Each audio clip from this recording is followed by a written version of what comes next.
Il-jum ta' s-sibt beda bl-aħbar traġika li anzjan ta' 77 sena huwa l-50 vittma f'pajjiżna kawża tal-imxija tal-COVID-19.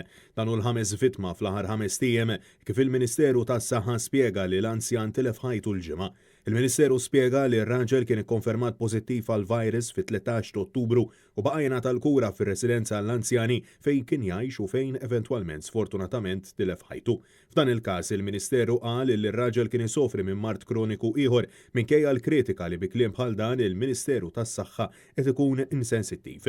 Sa dan it-tant fuq Facebook il-Ministeru ħabbar li fl-aħħar 24 siegħa kienu irreġistrati 115 il-każ pożittiv ġdid, bil-każi attivi jiżdiedu għal rekord lokali ta' 1850. Minn Marzu s'issa t-total ta' każi pożittivi ta' coronavirus jammonta l 5590 fil-waqt li bejn il-ġimgħa u s-sibt fiequ 39 persuna oħra. Il-Ministeru tas-Saħħa spjega wkoll li mill-121 każi mħabbra l-ġimgħa 43 każ kienu qraba ta' persuni li ttestjaw pożittivi preċedentement, 12 mill-post tax-xogħol, 4 li kellhom kuntatt dirett ma' persuni pożittivi, 3 mill-cluster ta' Paċeville, 4 importati u każ minn attività soċjali.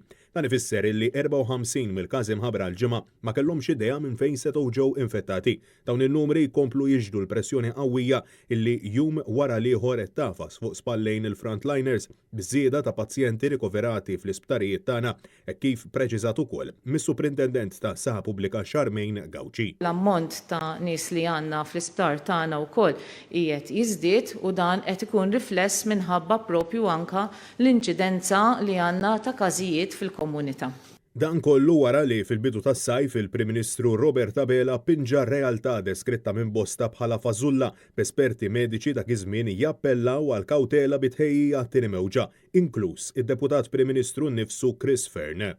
Rridu nkunu għaqlin, irridu nkunu biżlin, irridu nkunu kuntent, irridu nkunu attenti, irridu nkunu responsabbli. Ħafna jgħidu hekk jgħidu ma x'jonqos jinqala. Ħallu jinqala. Ħallu jinqal iktar. Iżda minkejja r-realtà li qed ngħixu fiha, Robert Abela xorta tibqa' jaġixxi b'attitudni deskritta mill-Istitut Ġurnalisti Maltin bħala waħda ta' nuqqas totali ta' rispett dan fl-isfond illi f'Ottubru biss il-fatalitajiet żiedu għal 15 u l-każi ġodda fl-aħħar 8 ijiem ammontaw għal 1091.